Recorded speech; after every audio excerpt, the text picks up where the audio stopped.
thing when you can keep the conversation actively going, because that's how I think we all can learn best. As I mentioned earlier, all these sessions are being recorded. Sherry had the amazing idea, called me the other day and said, hey, what about recording these? I was like, that's a great idea. So now this information is not just going to be available to those in this room, it's going to be available to all chapters.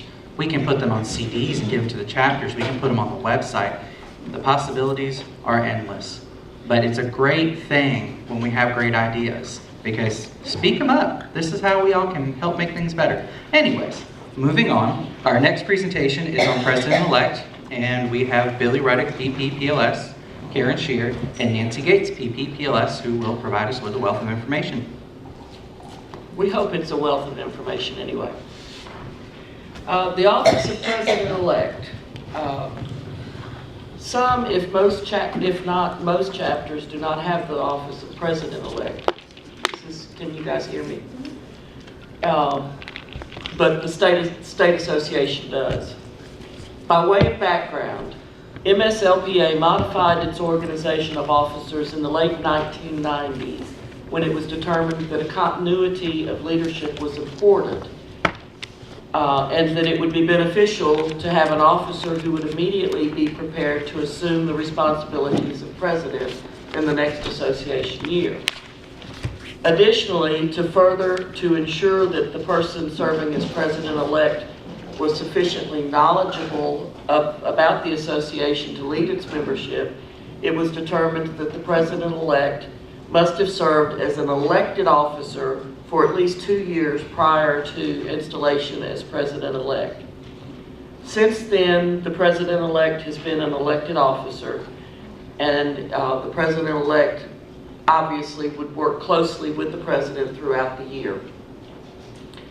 Again, as we go through these notes that I have, we've got handouts so you guys can take this information back with you, but if you have questions specifically relating to president-elect, then feel free to ask those as we go along, or any comments about anything that we may present. The most obvious duty of president-elect is going to be to moderate meetings when the president is not available. Now, I will tell you that I've served as president-elect. This year is my second time to serve as president-elect.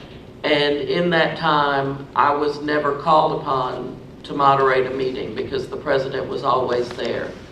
But I was available if I was needed. So what does the president-elect do if they're not moderating the office? I'm sorry, Karen, but there are times when the president is there that you will have to moderate part of the meeting because there may be something that the president needs to bring up and in her official capacity cannot. So she would turn the meeting over to the president-elect, and the president-elect will then carry that portion of the meeting and then turn it back over to the president. Thanks, Reba. We did talk about that in the earlier session. That's what happens when but it is always good to repeat important items. So thank you for bringing that up. So what's the president-elect to do in the meantime? Well, once you're installed, then you need to start planning for your term as president. The Now's Leadership Resources for President-elect provides a suggested schedule to help him or her prepare to assume the office of president. So serving as president-elect provides you time to plan your year as president, in addition to supporting the work of the current year. In planning to become president, the president-elect needs to determine early on what committees and appointed officers are going to need that they feel are important for the year that they'll be working as president. This is important. This is an important task because the appointments have to be approved by the membership. So it's important for you to have a directors meeting there's not anything set in stone that says we could not do it at the annual meeting as opposed to the Board of Directors meeting.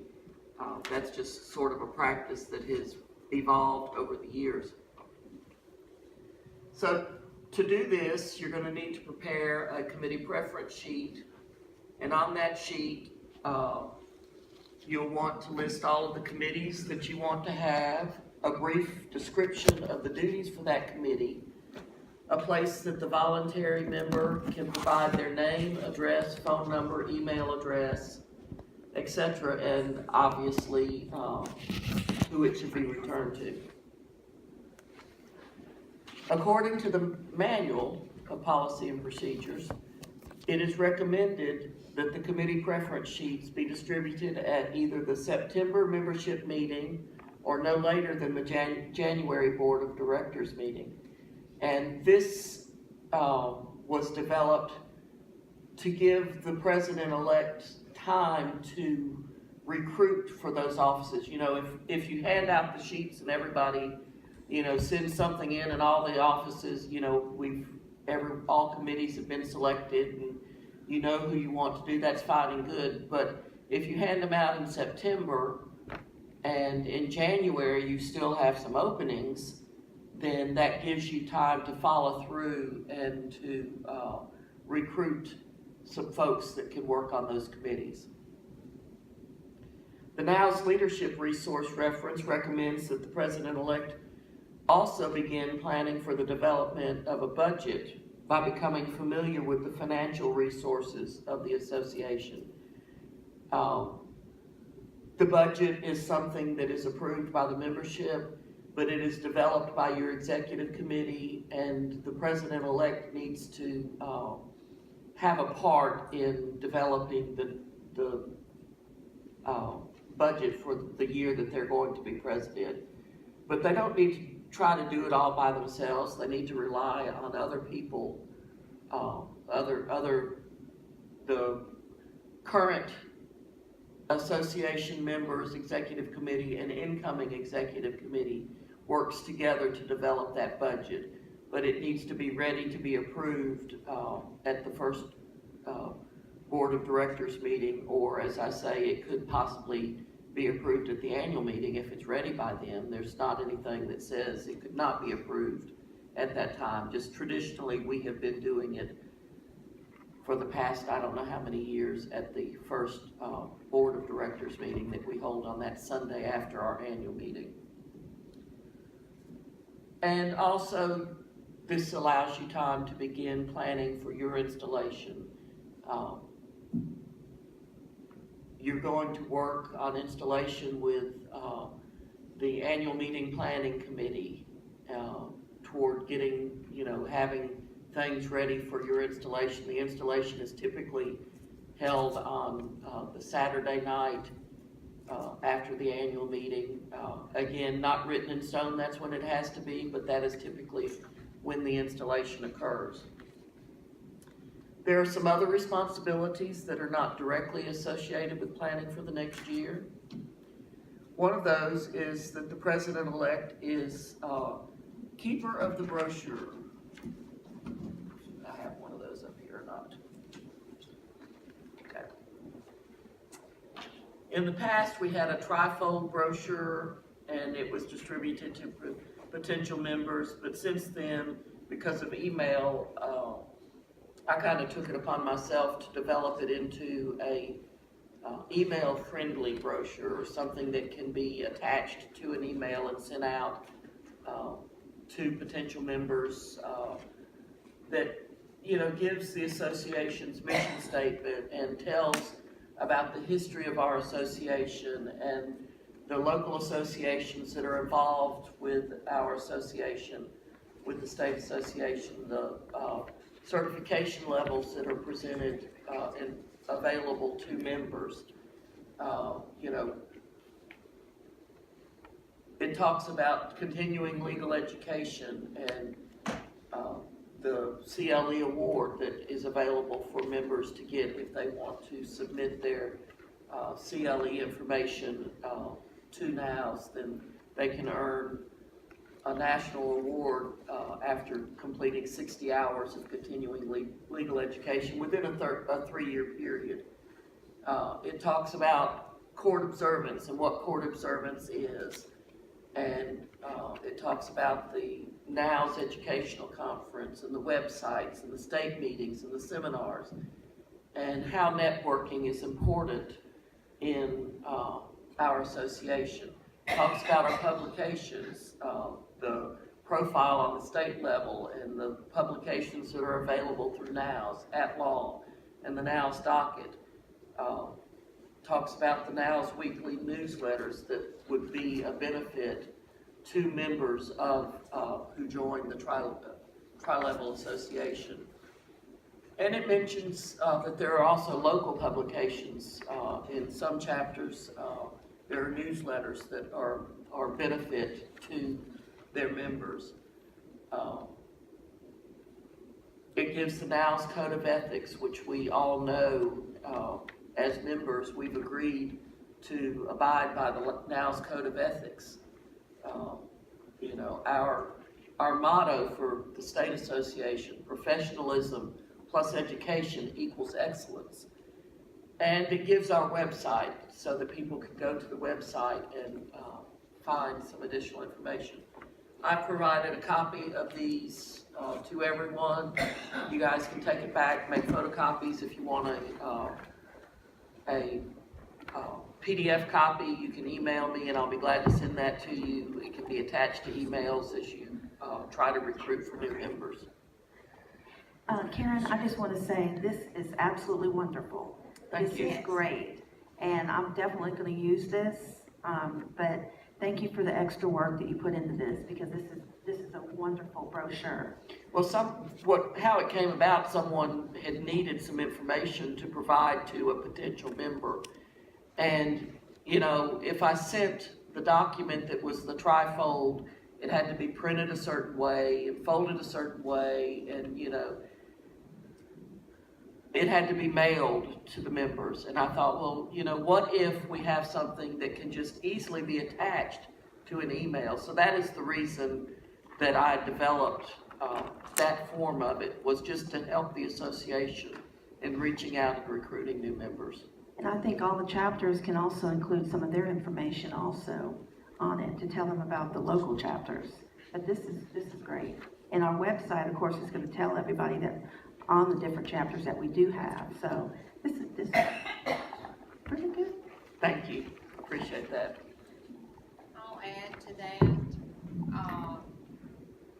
Whenever you ask for a speaker sometimes, or for instance, doing the annual meeting or doing a specific meeting, and you're requesting or writing to a firm or writing to an individual attorney, they may not really know exactly what our state association is about. And you can attach this to them. You can tell them in the letter that you're enclosing some information, further information about our association, so that if they're going to speak, it gives them an idea of what our association is all about. And if you're asking for a donation, it also lets them know what our association is all about. So it's a very good tool to use.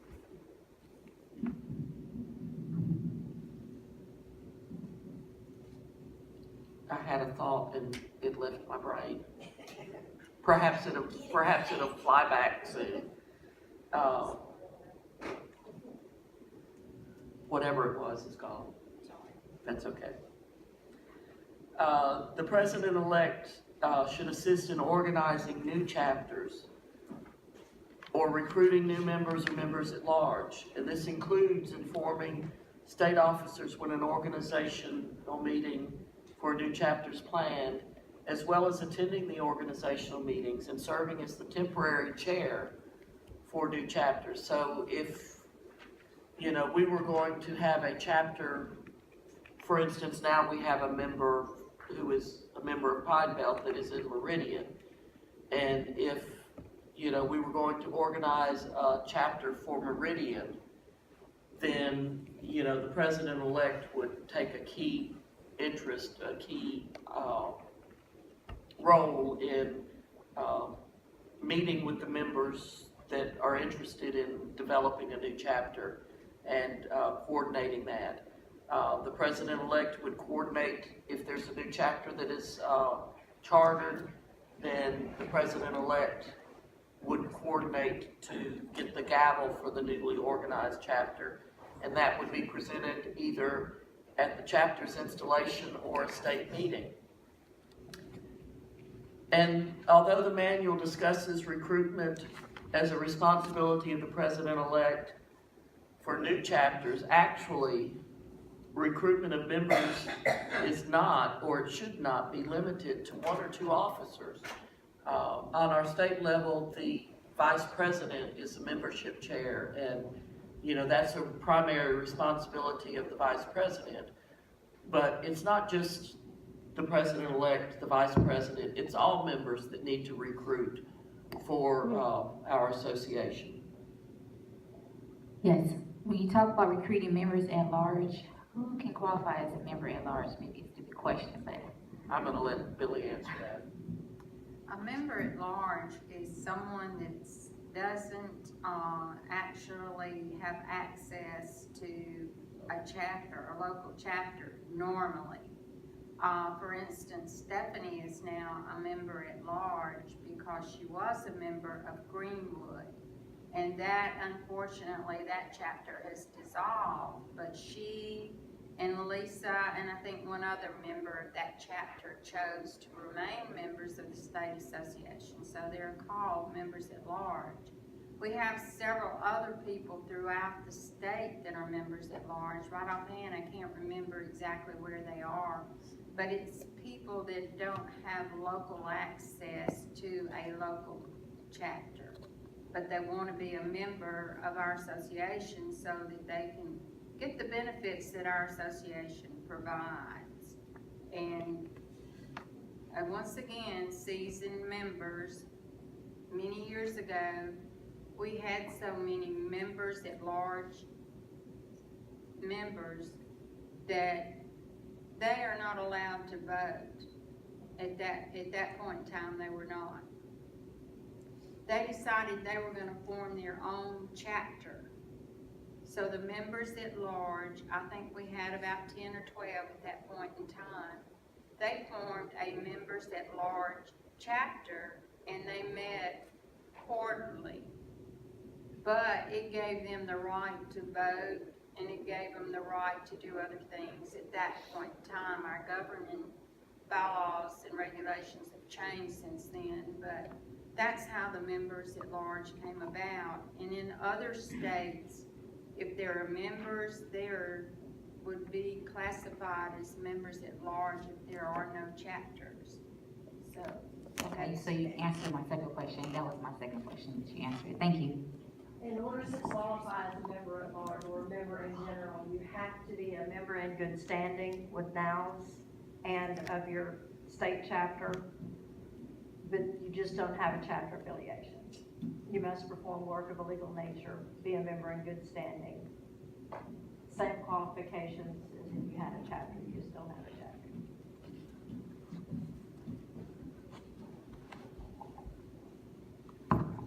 And frankly, the reason, there were three of us when Greenwood dissolved. One is in Greenwood, one is near Oxford, and I'm in Madison is where I work. There are two chapters in the Jackson metro area. I could belong to the metro chapter, but personally, because my boss and I are the only two people in the office, I have a rigid lunch schedule and a rigid boss on those kind of things. I didn't feel like I could give the chapter enough involvement. I would be one of those free lunch kind of people, and I didn't think that was fair to them. And I would never be able to go to meetings and participate the way that I should and the way that I did when I was members of those two local chapters before. So we each had a unique situation in that respect, is why we're now still all at large.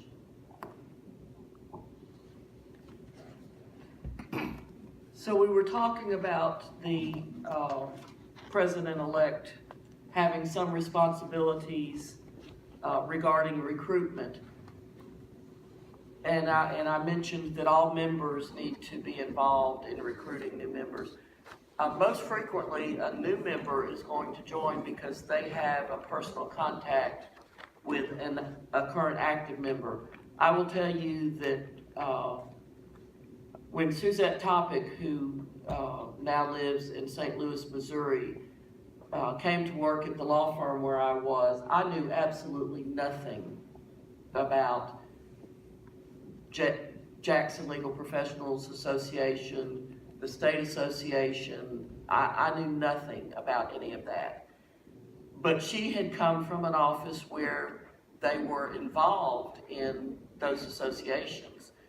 And, you know, she encouraged me to become a member, and she talked to the attorneys in our office, and she helped them understand how important it was for us to have involvement with other legal professionals and the benefits that we could get from other legal professionals.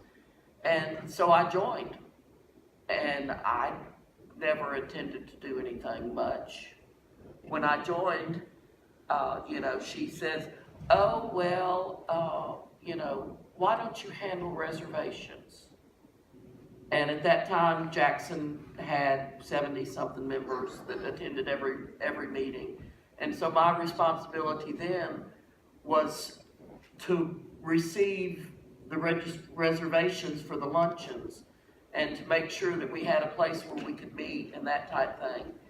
And since that year, and that was the first year that I joined, I've been actively involved, you know, with the exception of just a couple of years when there were personal circumstances that prevented me from being actively involved on a committee. Since that year, I, you know, have been a committee chairman. I have worked on committees.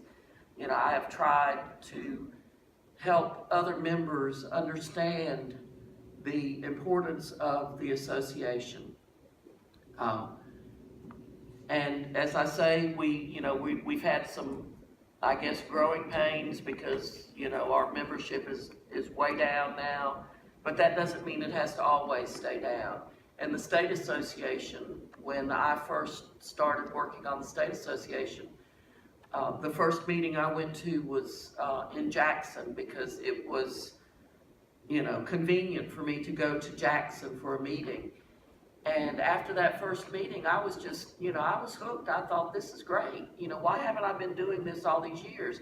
You know, I'd been a member for 3 or 4 or 5 years before I ever attended a state association meeting.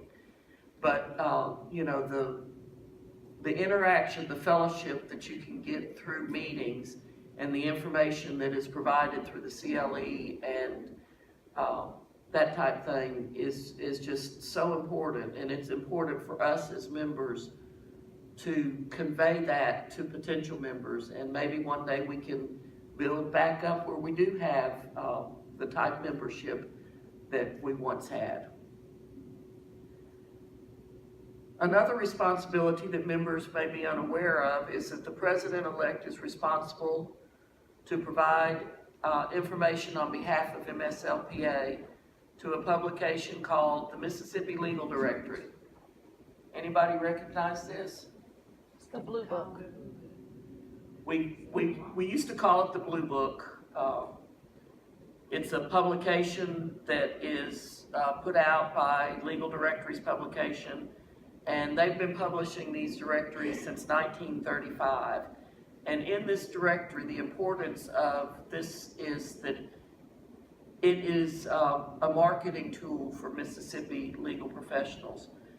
It provides information about who our officers are, so people who have, you know, access to this book, they can look and they can find out who the MSLPA president is, or you know, all of the officers for MSLPA.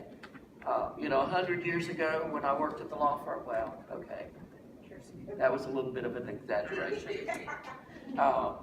You know, it was like the most useful resource that we had. Every legal secretary in our law firm had one of these books. We didn't share them, we each had one.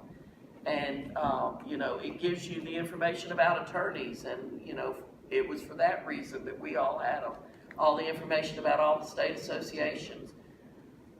You know, the value of it probably has diminished somewhat over the years because now you can just, you know, type in Google and, you know, you can find the information on the website. But, you know, what if your internet's down? And you need to find out who the circuit clerk of Harrison County is. Well, yeah, we call Barry, but, you know, if it was another county, we might not, you know, we wouldn't know who to call, so, No, you might still call Barry and say, my internet's down, who's the clerk in yeah. Tishomingo County? We would still call Barry, exactly right. One question on that book, Karen, this, I've never seen that before, but how, is there a contact information for local chapters in case they want to list their information in there? Who would they contact? They only list the state association information. Maybe we Blue can get them Book to change is- that. The Blue Book is on every state. Every state has a Blue Book. Mississippi Legal Directors used to be a real big supporter of our state association, of every state association. They always sponsored or helped sponsor installations or annual meetings. They always did something there. They would bring blue books. But they were a big supporter back before the computer, Google stuff came along. But it was a list of attorneys for that particular state courts, and all it would list would be the state association. It didn't list individual chapter information. It might list the number of chapters in that state, but it didn't list the specified information that you're asking about. And there are so many attorneys now that print is so tiny. But I cannot tell you the number of days that I, you know, needed to write an attorney. And, you know, JT Noblin would say to me, write so-and-so. Yeah, where is he? Well, you know.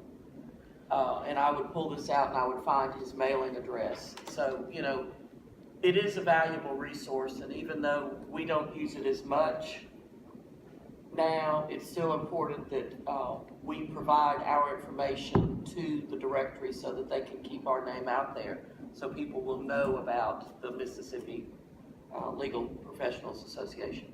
How do we get a copy of the Blue Book? Where do we get it from? I would have to look. I'm sure there's a way to order it. I don't have that information specifically in front of me. I think it's legaldirectories.com. It is there. The website is www.legaldirectories.com. It's published out of Garland, Texas. Thank you. They also used to always have a vendor booth at the national meetings and sometimes at our state meetings. But I can't tell you the number of years after I was out of office that I still got the call about who do we get the information from. But, not the only blue book around either. We've got several things we call the blue book. I know, I was going to say, this is the one I called the Blue Book, and then, you know, I went into a place where they were doing the sightings and whatever, and, you know, someone would say, well, where's your Blue Book? Here. No, that's not the book I'm talking about. So, you know, we finally called it the Blue Book, but other people may have referred to something else as a Blue Book regarding citations and that type thing. And also, a little off the subject of President-elect, there is a book available from the Secretary of State that gives you a lot of information on the state, and it is freely provided from the Secretary of State, but it's a very valuable book as well, with information on the state, the counties, the things you wouldn't expect to know. So you may want to That's the Blue Book. It's another blue book. But you contact the Secretary of State office and, It is available online as well. yeah. And Jennifer, I think they, you know, the Secretary of State's office is in the same building where we hold our luncheon. And on the first floor, on the Congress Street side, there is an office, and they have a table of those books that are available to pick up for free. And I know that, They we come got copies of those to put in some of the meeting materials. I can't remember whether it was the annual meeting last year or which particular meeting, but they've been distributed to our members who are attending meetings from time to time, so. They're printed every 4 years. They have a new one now. The Secretary of State's office on the coast is in the same building that I'm in. And if I can get some extra books, I'll get some and have them at the annual meeting. But we do have a Secretary's office that's in Gulfport, so it's close by.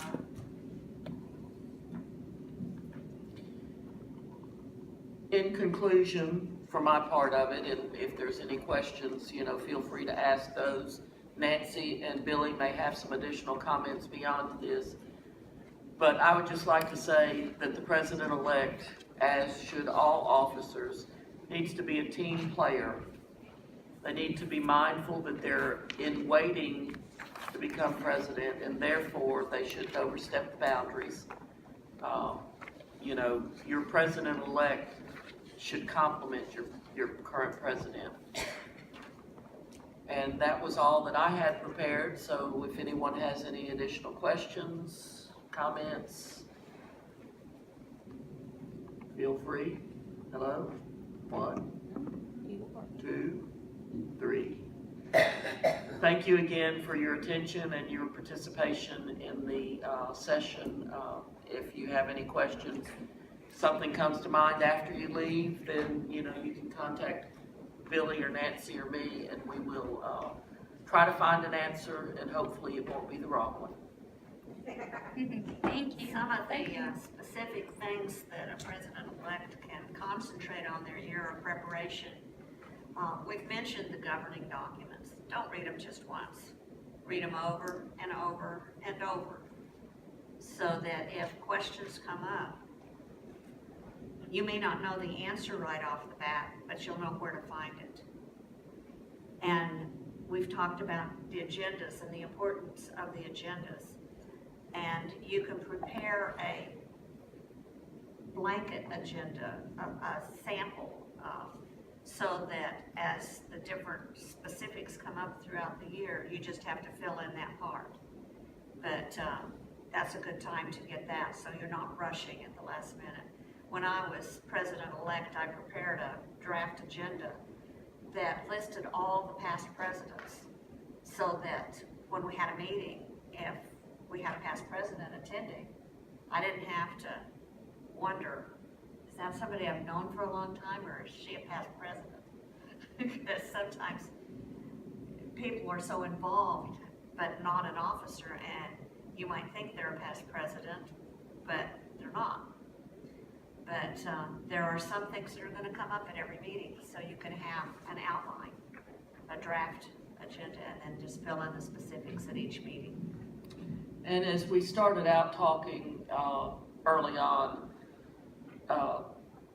the purpose of having the president-elect is to provide a continuity of leadership.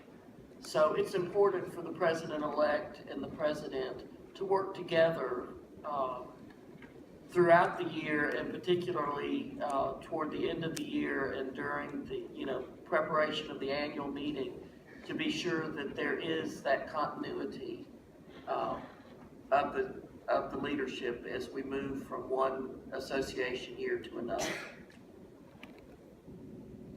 A couple other things that you can remember as you're going through and thinking about your year as president.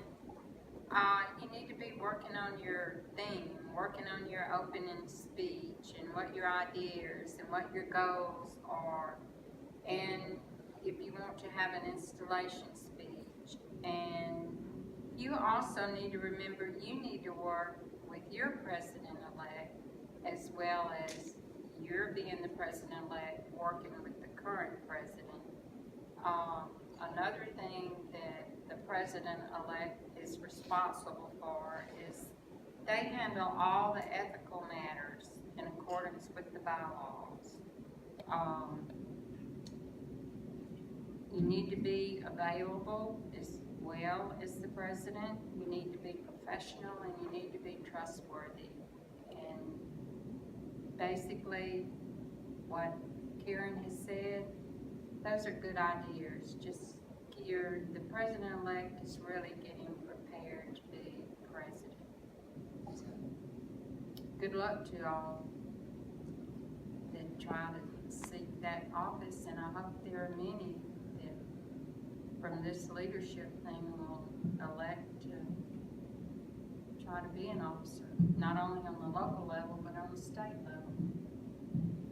And as it comes to the local level, many of the things that we've talked about as president-elect are also some things that the vice president on the local level would handle. So, keep in mind as the presentation for vice president is made that some of these responsibilities that we've listed as president-elect for the state association may also apply to your local chapter as far as vice president goes.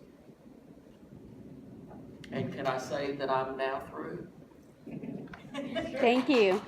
Thank you.